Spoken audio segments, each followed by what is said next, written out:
सानम को सगुन जोहार तेहन दो आडी दुख खबर आते सर सेटर कान तबना अब दुख खबर दो हुयु कना जे आबो सुपरस्टार प्रियो हेम्ब्रम दादा बाइक एक्सीडेंट झा कना और नवा खबर दो ना डिटेल्स दो बड़ा नाम के तबना तेहन अदो होला माहदेर हुई नेले तहन गया अदो ओना चिका होयतो इन दो नोका बज बनाव दाड़े का तबना वीडियो दो होला माहदेरी नेलेत गया फेसबुक करे स्टेटस करे को एमा कना से यूट्यूब करे को एमा कना तो और जहाना के डिटेल्स बांग बड़ा कते जे वीडियो बना दो एकटू मुश्किल गया अदो ओना चिकाते मेंदे अच्छा तो आचा गे नेल के अदो मेंदा जे शूटिंग रे कना से नोका रियलिटी कना माने बुझा बांग बुझा कना जे निकन जगह ठे जा कना से यूट्यूब करे नेल बड़ाया जे नितो तो पूरा यूट्यूब रे प्रे कना मेंदा नोआ जिनिस चिका कते न्यामा तो तखन उयहार के जे बां जहाँ जहाँ वीडियो करे कास्ट का है जहाँ चैनल करे कमी का ओना लातार डिस्क्रिप्शन करे होयतो प्रोड्यूसर को नंबर ना अदो उनको गोठन जोगाजोग करते बड़ा नियम ना बांग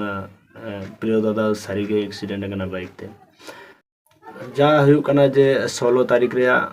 10टा समय बाइक ते हिजु ओक्ते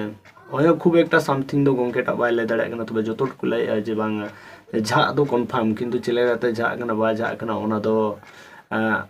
उनकिन बाकिन बड़ाया ना तो जतटुकु से छवि को एम का तया ओना हिसाब दो येलो कना जे ओना करे जा कना मेनते ओना करे अदो निश्चय होयतो हेलमेट हरो बांग ताहे कना एक्सीडेंट रे दो कोई बड़ा कोई चे लेका कते जागवा से चे लेका कते डे हुई दाड़े जखन एक्सीडेंट हुई तखन दो माने ओको बाय बुझाव का जे चले गते निया एक्सीडेंट हुई मेनते अदो जागे जहां लगा कते के एक्सीडेंट हुई कानता तो जहां नित अडिगान के सीरियस मिना हां तो चाया निया गे जे प्रियो दादा जथे नपाय माय बेसो माय नितो दो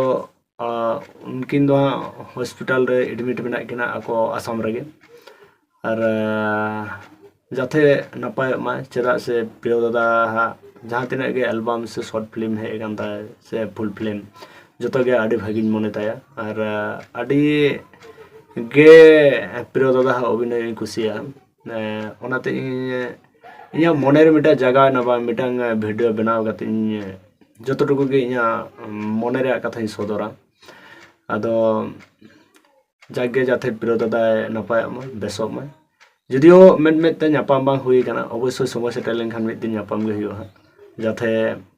जाथे प्रियो दादा हॉस्पिटल खन नपाय तो रुवाड़ हिजु माय जदियो होयतो 2-3 मास अब को एल्बम किंबा शॉर्ट फिल्म से फुल फिल्म नवा को होयतो उपहार बा एम दाड़े आपना मेनखान मिद दिन नापाय लेनखान निहाती अब को एमा हबना और दादा जाथे नपाय तो रुवाड़ हिजु माय नवा गे